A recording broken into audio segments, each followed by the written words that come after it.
Hello दोस्तों, नमस्कार। कैसे हैं आप सब लोग? आई होप काफ़ी अच्छे होंगे, स्वस्थ होंगे, मस्त होंगे और पढ़ाई कर रहे होंगे। यहाँ पर आप लोगों के लिए एक सबसे बड़ी न्यूज़ थी कि बीपीएससी एई में जो वैकेंसी आई हुई है उसके लिए बहुत बच्चे स्टार्ट भी कर दिए हैं प्रिपरेशन। लेकिन मेरे भाई कुछ बच्चे ऐसे होंगे जो न्यू लर्नर होंगे ना, उनको अभी इस बात का अंदाज़ा नहीं कि एई का पेपर किस लेवल तक होता है, किस लेवल का होता है और कैसे होता है। तो क्योंकि अभी तक वो एसएससी जेई के बारे में सुनते आए थे, तो यार ये बहुत गोल्डन अपॉर्चुनिटी होती है किसी भी इंजीनियर के लिए। एई की पोस्ट काफ़ी अच्छी और भाई अच्छी तो जेई भी होती है, लेकिन बहुत अच्छी होती है पोस्ट, ये बात याद रखिएगा। तो बीपीएससी एई जो 3-4 साल 5 साल में वैकेंसी निकालता है, अभी माना जाता है कि ठीक है वैकेंसी कम है, लेकिन यकीन मानो ये वैकेंसी बढ़ेगी। अभी क्या, ये वैकेंसी अभी फिर से इंक्रीज होगी। अब यहाँ पर जो पेपर, क्या पेपर का लेवल है, ये सारी बातों पर मैं यहाँ पर आपसे डिस्कस करने वाला हूँ। देखिए, कैसे प्रिपरेशन स्टार्ट करें, ये एक बच्चों के अंदर बहुत बड़ी जिज्ञासा होती है कि सर मतलब इसके लिए कैसे पढ़ें। और लास्ट में होता क्या है कि यार सर स्टार्टिंग में पता नहीं था और मौका चूक गया। समझ गए ना? तो मेरे भाई आप लोगों के लिए सेशन बहुत ज़्यादा इंपॉर्टेंट होने वाला, बड़े ध्यान से देखिएगा और चैनल को सब्सक्राइब जरूर कर दीजिएगा और सेशन को लाइक भी करना होता है। चलो स्टार्ट करते हैं। करना क्या, देखिए सबसे पहले, चूंकि मैं इसका पेपर दिया हूँ, 2 बार इसका इंटरव्यू दे चुका हूँ, बीपीएससी का काफ़ी पहले दिया था, ठीक ना? तो तब से उसके बाद आज तक देना हुआ है नहीं कभी। तो यहाँ पर ध्यान से देखिएगा। सबसे पहले अगर मैं बात करता हूँ हिंदी की, बड़े ध्यान से देखिएगा। हिंदी की अगर बात करता हूँ, हिंदी की बुक आपके पास होनी चाहिए। हिंदी एक ले लीजिए, हिंदी और इंग्लिश, ये 2 चीज़ें मैं बता देता हूँ।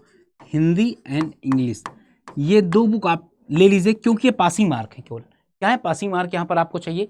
जो आपका हिंदी होगा ना मेरे भाई, इसके लिए तो आपके पास लूसेंट होगी, लूसेंट होगी एक लूसेंट होगी, या तो उसके पास जाओगे ना, उसे बोल दोगे यार वाइट वाली बुक दे दो, वो दे देगा आपको। ठीक है ना? मुझे नाम याद नहीं रहा, लेकिन वाइट वाली एक बुक उसने हिंदी की मांग लो, दे देगा, 100 रुपया का मिलेगी।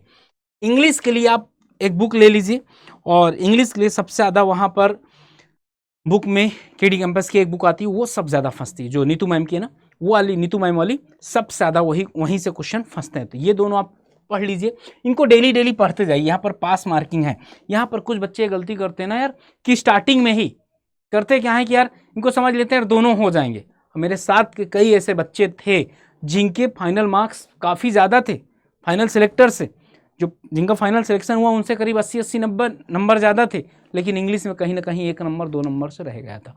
तो आप ये गलती मत करिएगा, अभी से स्टार्टिंग धीरे धीरे लग जाइए। इसके बाद आपका बात आती है जीएस की। जीएस में आप एक काम करिएगा कि बिहार स्पेशल पढ़ लीजिएगा। कौन? Bihar special plus. Bihar special के साथ साथ आपको ये पढ़ना है कि करंट जीके, करंट अफेयर, क्या पढ़ना है? Current affair. बिहार जीके के साथ साथ करंट अफेयर पढ़ना है और हिस्ट्री पॉलिटी पढ़ लेना है।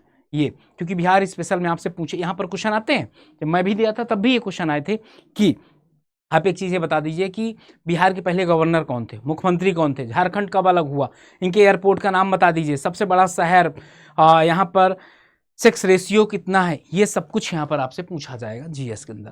ठीक है ना? जीएस के बाद अगर बात किया जाए, एक यहाँ पर जनरल इंजीनियरिंग होता है, जी। जनरल इंजीनियरिंग में सिविल आपका हो जाएगा, civil engineering, mechanical engineering plus electrical engineering. मुझे एक चीज़ इनसे ये नहीं समझ में आता, अरे भाई तुम सिविल का नॉलेज ले रहे हो कि मैकेनिकल इलेक्ट्रिकल ले रहे हो? यहाँ एक झारखंड, दोनों जगह ये बहुत गंदे आदत है इनकी। अरे भाई सिविल का लो ना यार, लेकिन चलो ठीक है, लेकिन यहाँ पर एक फ़ायदा सिविल वालों का ये रहता है, 50% ये आता है और 50% में ये दोनों आता है। तो आप एक काम करिएगा, जैसे सोम एफएम यहाँ से पढ़ सकते हैं, थर्मोडायनेमिक्स पढ़ लीजिएगा, यहाँ पर इलेक्ट्रिकल में मशीन वगैरह थोड़ा सा पढ़ लीजिएगा, मन ना हो तो छोड़ दीजिएगा। फिर से बता दूं, मन ना हो तो इलेक्ट्रिकल छोड़ दीजिएगा, मैकेनिकल के पढ़ लीजिएगा। इलेक्ट्रिकल में आप एक काम करिएगा, यूट्यूब के अंदर काफ़ी वीडियो पड़ी हुई है, वहाँ से जाकर 200-400 क्वेश्चन कर लीजिएगा। या तो एक आती है, एक बुक आती है जहाँ पर जनरल इंजीनियरिंग करके एक बुक आती है, वो कर लीजिएगा, लेकिन उसको करने से 5-10 क्वेश्चन मिलने हैं बस। ठीक, मेरा मानना है कि आप इसमें फोर्स ज़्यादा दिमाग लगाइएगा, मैकेनिकल वाला आपको समझ में आ जाएगा, ये शॉर्ट सर्किट आपको शायद समझ में आ जाए, लेकिन पढ़ना तो भाई है भाई, सिलेक्शन लेना है, सीटें कम है, कंपटीशन ज़्यादा है, तो पढ़ना तो भाई है। इसके बाद अब आ जाते हैं हम लोग टेक्निकल पेपर में। टेक्निकल पेपर देखिए, अभी तो ठीक है 9 पेपर हो रहे हैं, इसके पहले कितने होते थे? कितने? 2-4-6 पेपर अभी हो रहे हैं। इसके पहले यार 12-12 पेपर होते थे, पता है आपको? इसके पहले 12 पेपर होते थे बीपीएससी यही जब हम लोग दिए थे। तो यहाँ वहाँ पर मेंस भी लिखने के लिए आता था, ठीक ना? वहाँ पर मेंस भी लिखने के लिए आता था। ऑब्जेक्ट पहले प्री पेपर होता था, फिर इसके बाद मेंस में ऑब्जेक्टिव और वो फिर इससे होता था, ठीक। और तो यहाँ पर टेक्निकल की अगर बात किया जाए तो 1 घंटे में इनका लेवल है 100 का, ठीक ना, 1 घंटे में इनका लेवल है 100 क्वेश्चन का। तो मेरे भाई आप खुद अंदाजा लगा सकते हैं पेपर आसान रहेगा। अब पेपर आसान रहेगा तो मैं कुछ बुक के नाम बता देता हूँ, वो आपको पढ़ने। पहले कॉन्सेप्ट भी आपका क्लियर होना चाहिए। देखिए वो बात अपने जगह, कुछ लोग बोलेंगे गुप्तन गुप्ता नहीं आ रही, लेकिन मेरा मानना है गुप्तन गुप्ता से क्वेश्चन फंसेंगे।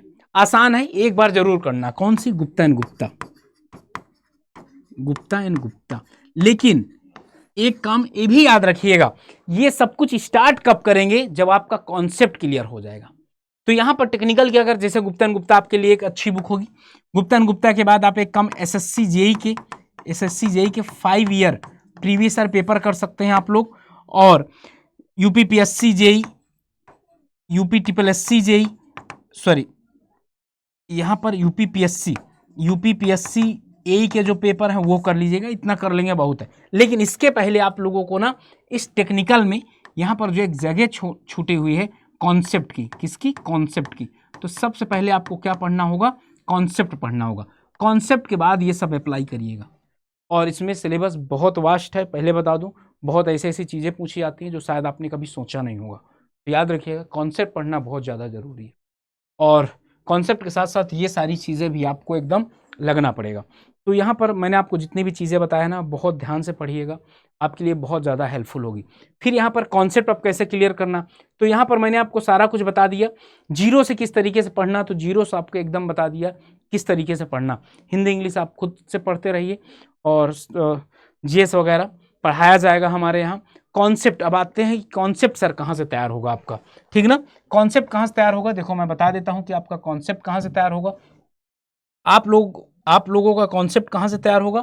आप लोगों का कॉन्सेप्ट ना, ये आप लोगों के लिए एक डेडिकेटेड बैच आया हुआ है, ये बीपीएससी करके ना, अड्डा 24/7 सर्च करिएगा, वहाँ पर आपको मिल जाएगा। और ये जो बैच है ना भाई, यहाँ पर एनरोल कर लोगे तो आपका कहीं इधर उधर ना बुक लेने की ज़रूरत पड़ेगी ना कुछ, सब कुछ यहाँ पर मिल जाएगा। एवरीथिंग, सब मतलब आपके सिलेक्शन के लिए सफिशिएंट होगा। अभी आप लोग सोच रहे होंगे कि सर 2500 रुपये का है। भाई एक चीज़ मैं बता दूं, आज से 3 साल पहले चले जाइए, जब महंगाई इतनी कम थी, इसकी क्लासेस 70-70 हज़ार रुपये में होती थी।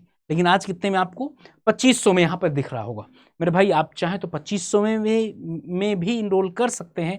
और आप चाहें ना तो यहाँ पर अगर आपको ऐसा लगता है कि सर कूपन कोड कोई बता दीजिए जिससे मुझे कुछ डिस्काउंट मिल जाए, तो Y579 याद रखिएगा, 2299 ऐप को डाउनलोड करके करोगे 2100 समथिंग का पड़ेगा। कितने का? वैलिडिटी 12 मंथ लिखी, लेकिन जब तक आपका सिलेबस नहीं पूरा होगा और एग्जाम नहीं होगा तब तक ही आपके पास रहेगा ये बैच, ठीक ना। तो जाकर इनरोल कर सकते हैं मेरे भाई। कूपन कोड लगाइएगा Y579, ठीक ना। याद रखिएगा ये बीपीएससी यही है ना, टारगेट बैच है आपका। टारगेट बैच मतलब जितना आपके बीपीएससी यही में आना है उतना ही यहाँ पर पढ़ाया जाना है। तो आई होप आपको सेशन काफ़ी अच्छा लगा होगा, क्योंकि जो न्यू लर्नर है ना भाई, उनको काफ़ी समस्या होती है कि सर किस तरीके से जीरो लेवल से पढ़ाई स्टार्ट करें। आई होप अब उनका सोल्यूशन मिल गया होगा। तो मिलते हैं आपसे बैच में, जाओ फटाफट। और हाँ, एक चीज़ याद रखिएगा, 27 जून से इसमें क्लासेज स्टार्ट है, ठीक है ना। किसमें? 27 जून से। देर मत करिएगा यार, अभी आपके पास जो 2-3 दिन है, तो 3 दिन में जाकर इनरोल कर लीजिए। लेकिन जितने फटाफट इनरोल कर लेंगे उतना आपको फ़ायदा होगा, नहीं फीस का प्राइस बढ़ जाएगा। चलो इसी के साथ अलविदा चाहता हूँ। अगर आपको सेशन अच्छा लगा हो तो सेशन को एक बार लाइक ज़रूर करिएगा। Okay, bye bye and thank you.